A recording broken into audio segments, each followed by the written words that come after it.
today's video, no? So, pag-uusapan naman natin ngayon is bakit may iTime sa SM, no?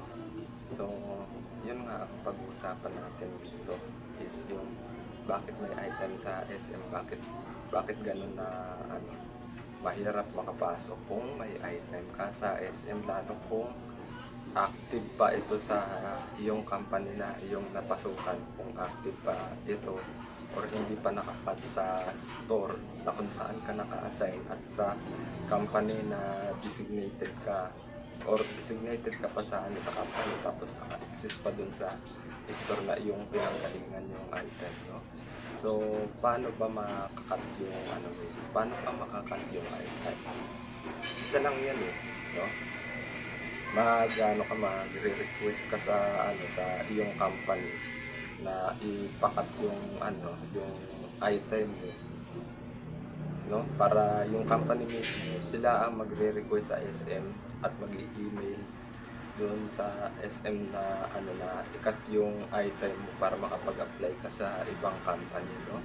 So yun yung yung steps na para maipakat mo yung yung iyong item, no.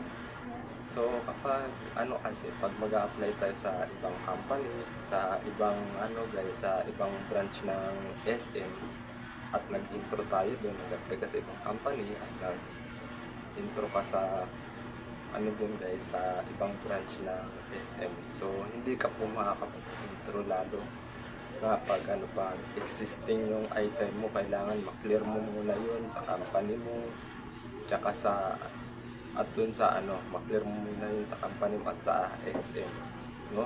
So, based sa aking experience kasi guys, no, nung ako yung nag-a-apply sa ibang branch, hindi po ako makapag-intro nun dahil naka-existing po yung guys, yung iTime ko. Yung kasi ang guys, kailangan dyan is ma-clear or ma-cut yung iTime bago ka makapag-apply sa ibang company at makapag-intro sa ibang branch, no? So, kailangan mong asikasuhin yan dun sa mga company.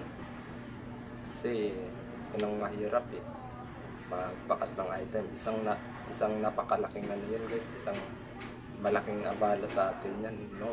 Mag-a-apply tayo ng guys, mag-a-apply tayo ulit sa sa SM, no, kailangan ipakat natin yung item, no.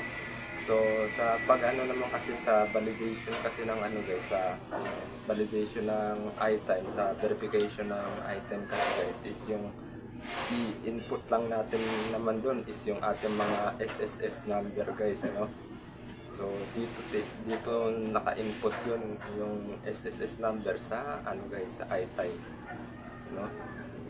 Dito natin yun, kumbaga doon na naka-input yung yung branch kung saan ka mag-i-intro, doon yung doon naka-input yung yung SSS number mo, naka-input na yun sa branch na kung saan mo gusto, no? So yun mga kademo, no. So basically, no, kailangan talaga natin is sa lahat ng mga dyan, sa lahat ng mga gustong pumasok sa SM, kahit na ikaw ay dating employee ng SM, no? Kahit end ka sa end of contract ka or nag-resign ka, kailangan mo pa rin itong ipakat, no, or para hindi lumalabas doon na active kapag nag-apply ka sa ibang company, no. So kapag ako na-end sa aking trabaho or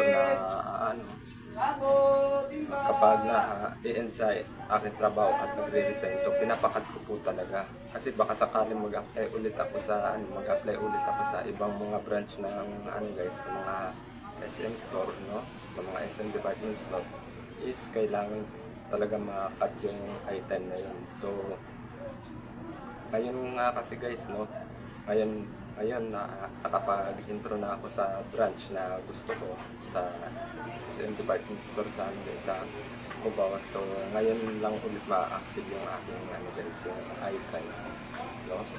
So for almost 9 months active na ulit yung aking item guys, no? So, ang gawin niyo talaga is pakat niyo po or ipaklear niyo ang item kapag kayo mag-a-apply sa ibang company, no? So, yun lang. Maraming salamat. And follow niyo lang ang kami vlog sa aking Facebook, YouTube, and